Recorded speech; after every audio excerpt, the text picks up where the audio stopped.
Models are a key part of building REST APIs, but what are they and how do you use them? This is what I'll walk you through in this video using dotnet 9. This is Alan, welcome back. So, models represent the data of our application.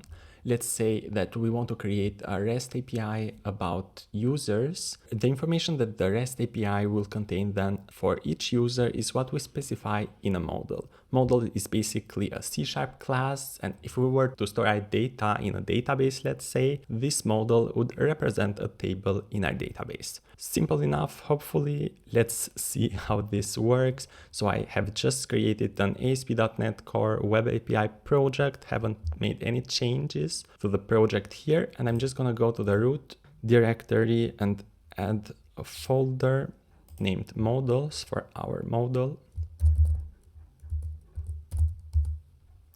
And here I'm going to add our model, which is the C# class. Okay, let's create a class for books, let's say. I don't think you guys read much books. It's not that I'm talking for myself or anything, obviously, but it's just an example. So I'm just gonna create a book.cs class. Okay, this is our class, and let's give it a few properties. If you just write prop and then hit tab, you just get this kind of template for our properties. The first one will be an ID property.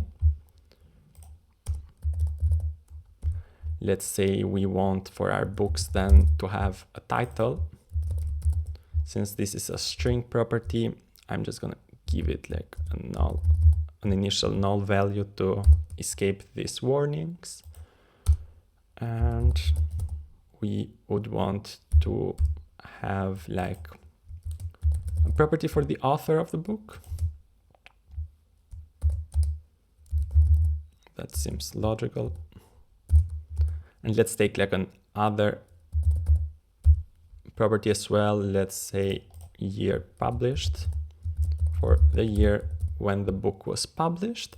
And this is our model with these 4 properties.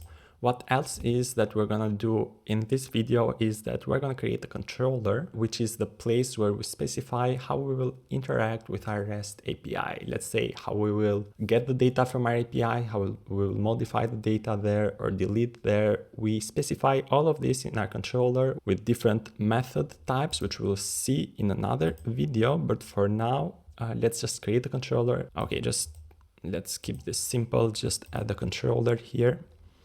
If you click on API, let's take an empty controller, values controller. Let's name this books controller.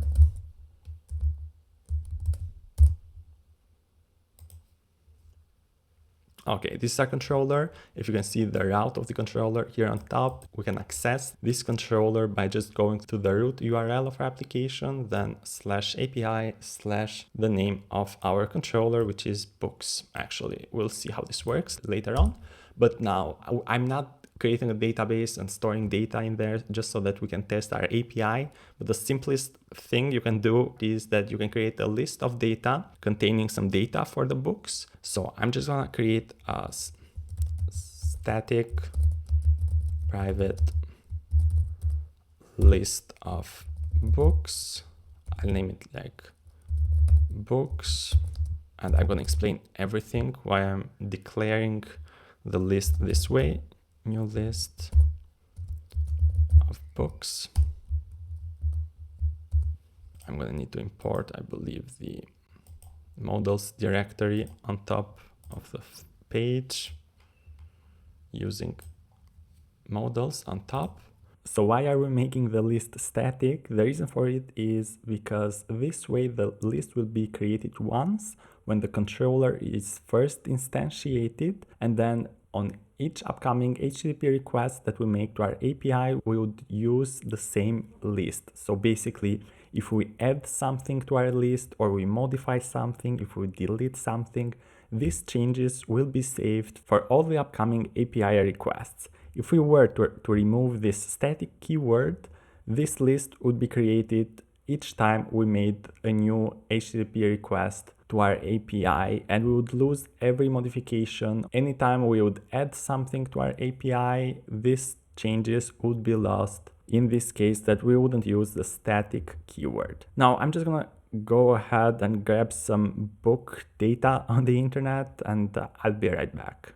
So here I just filled our list with some books. I just grabbed the data here on the internet. I haven't read any of these books actually, not that you care. But this way we have some data that we can use to test our REST API. If you want help building REST APIs or learning .NET in general, in my opinion, the fastest and easiest way is to get direct feedback on what you're currently doing and if you are even heading in the right direction. You can get both support and guidance inside the .NET Squad community I've created. You can get this support directly from me or from other developers as well. And the thing is, you can just join for free for an entire week. Just see if what's inside actually helps you, and then you can decide if you want to continue there or not. The link is in the description below. Just go and check it out. If you've made it this far in the video, to build on what you learned here, the perfect next step is then the video that should be on the screen. So just click on it. Thank you for being here, and I'll see you there.